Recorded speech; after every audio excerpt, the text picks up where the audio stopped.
है। खलीज ममालिक में वाक़या जो अमरीकी फजाई अड्डे और जो अमेरिका के मफादात हैं उन पे जो है अटैक्स किए जा रहे हैं। खित्ते में तमाम जगहों पे जहां पे भी मिलिट्री एसेट्स यूएस आर्मी के हैं उनको भी जो है निशाने पे लिया गया है। और कहीं ना कहीं जो आग ईरान की तरफ से बरसाई जा रही है इस वक्त खलीज ममालिक में उनके फजाई अड्डे हैं, वहां पे कई बैलिस्टिक मिसाइल्स खीबर और शिकन के जरिए से जो है ये तबाही मचाई जा रही है। और आईआरजीसी ने कई फुटेज जो है वो जारी की है और जिसमें वो साफ तौर पे दिखा रहे हैं कि किस तरीके से खलीज ममालिक में जो अमरीकी मिलिट्री एसेट्स है वो उनको कैसे निशाना बना रहे हैं। फिलहाल हम देख रहे हैं कि तनाव काफी ज्यादा है। इस तनाव के बीच जिस तरीके से अब हम देख रहे हैं कि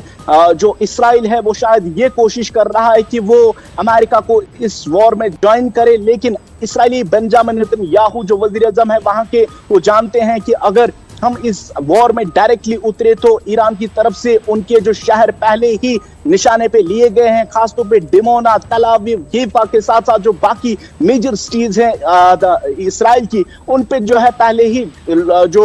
टारगेट्स हैं वो लॉक किए गए हैं। ये आईआरजीसी ने पहले ही बताया। फिलहाल जिस तरीके से हम देख रहे हैं कि इस वक्त अमेरिका और ईरान के दरमियान जो डायरेक्टली वॉर इस वक्त भी चल रहा है, लेकिन दूसरी ओर हम देख रहे हैं कि किस तरीके से अमेरिकी सदर डोनाल्ड ट्रंप जो है एक तरह से चेतावनियां ईरान को दे रहे हैं, दूसरी जानिब उनको कह रहे हैं कि वो मुज़ाकरात के टेबल पे बैठे उनके साथ बात करें। ईरान में फौजी कार्रवाई की पेशरफ्त पर इजराइल और अमेरिका का राब्ता हुआ है। बताया जा रहा है कि यह अहम राब्ता है और किसी बड़े मंसूबे के हवाले से इजराइल और अमेरिका की तैयारी कर रहा है। इस बारे में क्या कुछ जानकारी और क्या कुछ बताया जा रहा है? बिल्कुल तारिक, आपको बता दें जहां हम देख रहे हैं कि अमेरिका और ईरान के दरमियान जो डायरेक्टली वॉर इस वक्त चल रहा है, उस बीच अब हम देख रहे हैं कि अमेरिका की तरफ से इसराइल के साथ जो टेलीफोनिक गुफ्तगू की गई है, हालांकि तेहरान की तरफ से पहले ही बताया गया है और इसराइल को वार्न किया गया है अगर वो इस जंग में उतरे तो तल अवीव, हैफा और डिमोना शहर पे जो बैलिस्टिक मिसाइल्स पहले ही लॉक किए गए हैं, अगर किसी भी तरह की कोई कोशिश इसराइल की तरफ से की गई तो उनको मुंह तोड़ जवाब दिया जाएगा। फिलहाल हम देख रहे हैं कि तेहरान की खलीजी हमसाया ममालिक में जो अमरीकी फौजी अड्डों पे इस वक्त आग बरसाई जा रही है, जिसकी वजह से डोनाल्ड ट्रंप जो है वो कहीं ना कहीं घुटनों पे आ गए हैं सेंटरकॉम की तरफ से। हालांकि आपको बता दें कि कल तकरीबन 90 मिनटों में तकरीबन 50 से ज्याद अहदाफ चुने गए, जिसमें हमने देखा तकरीबन 30 से ज्यादा जो सिविलियन है वो उसमें मारे गए। उसके साथ साथ जो सिक्योरिटी फोर्सेस तकरीबन 7 के करीब जो सिक्योरिटी फोर्सेस है वो भी उसमें जान बाक हुए।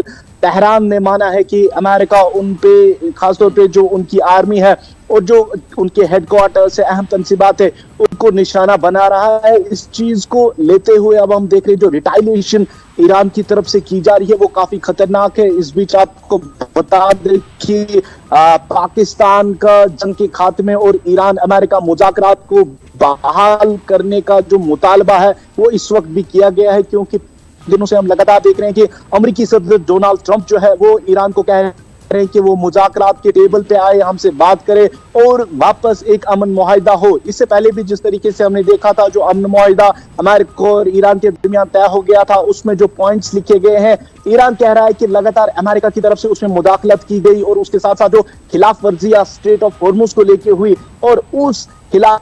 वर्जी का जवाब जो है आज हम देख रहे हैं कि खित्ते में मौजूद जो अमरीकी मफादात है उनको निशाना बनाया जा रहा है। जिस तरीके से आप जानते हैं कि आज 4 दिन हो गए जब से लगातार हम देख रहे हैं कि डायरेक्टली जो वॉर है वो अमेरिका और ईरान के दरमियान हो रही है। इस बीच जिस तरीके से अब जो रिपोर्ट्स आ रही है और बताया जा रहा है कि इसराइल ने भी अब अमेरिका के साथ जो टेलीफोनिक गुफ्तगू की है इस वॉर को लेके, और पहले ही ईरान जो है वो कह रहा है कि हम मुतहरिक है, उनके सिक्योरिटी फोर्सेस आईआरजीसी की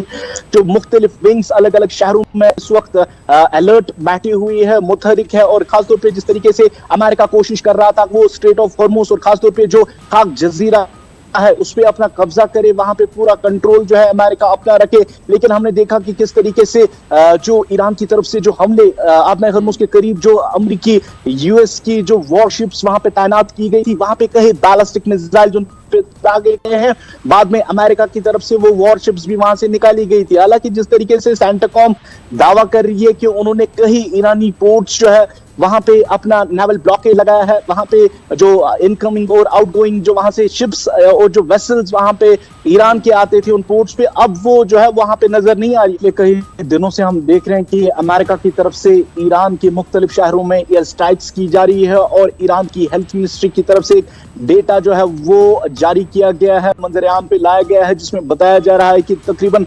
35 लोग अब तक जो है इन अमेरिकी स्ट्राइक्स जाबाक से जायद लोग जो है सिविलियन जो है वो इसमें जख्मी हो गए हैं, जो मुख्तलिफ अस्पतालों में इस वक्त वहां पे जेरी इलाज है। और आज आपको बता दूं कि जिस तरीके से IRGC ने कहा है कि कई अस्पतालों पे भी वहां पे हमले हुए हैं और कल भी हमने देखा तकरीबन 90 मिनटों तक जो एयर स्ट्राइक्स अमेरिका की तरफ से की गई, वहां पे खासतौर पे जो कोशिश की जा रही थी वहां पे जो सिविलियन इंफ्रास्ट्रक्चर है उसको नुकसान वहां पे पहुंचाया जाए। उसके साथ साथ जिस तरीके से अमेरिकी सदर डोनाल्ड ट्रंप ने कई बार ये चेतावनी ईरान को दी थी कि अगर उन्होंने कोई मुआहिदा नहीं किया, मुज़ाकरात नहीं की तो उन पे मजीद अटैक्स हो सकते हैं, उनके पावर प्लांट्स पे अटैक्स हो सकते हैं। जबकि हमने इससे पहले भी देखा है कि किस तरीके से अमेरिका ने वार्निंग से पहले ही ये अटैक्स जो है वो ईरान में अंजाम दिए हैं। और IRGC इस वक्त भी कह रही है कि उनको कोई फर्क नहीं पड़ता है कि अब अमेरिका उनको कौन सी चेतावनी देगा, क्योंकि 39 दिन तक जो जंग ईरान अमेरिका इसराइल के दरमियान चल रही थी उन 39 दिनों में भी हमने देखा था कि कई बार अमेरिकी सदर डोनाल्ड ट्रंप ने बड़ी बड़ी जो वार्निंग्स है वो ईरान को दी थी। लेकिन इस वक्त जो हालात है वो काफी कशीदा बने हुए हैं। लगातार जो सिविलियन इंफ्रास्ट्रक्चर और जो सिविलियन लोग ईरान में जान बाग हो रहे हैं इन US स्ट्राइक्स में, अब जिस तरीके से IRGC कह रही है कि वो इस सब का बदला लेंगी और खासतौर पे अब जो हम देख रहे हैं कि खित्ते में मौजूद जो अमेरिकी मफादात है उन पे अब अटैक किए जा रहे हैं। उसके को यहाँ पे बता दूं कि लगातार जो सेंटकॉम कह रही है कि वो ये कोशिश कर रहे हैं कि ईरान की जो सलाहियत है, मिलिट्री कैपेबिलिटीज जो है ये अटैक्स की ताकि